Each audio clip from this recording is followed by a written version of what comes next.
వేద పాఠశాలలు వందల ఏళ్లుగా ప్రపంచానికి ఆదర్శంగా నిలుస్తున్నాయన్నారు రాష్ట్రపతి ప్రణబ్ ముఖర్జీ. వేదాలు మన దేశానికి అపూర్వ సంపద వంటివన్నారు.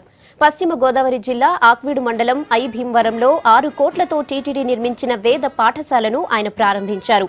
వేదాల ప్రచారంతో ప్రపంచంలో శాంతి నెలకొంటుందన్నారు ప్రణబ్.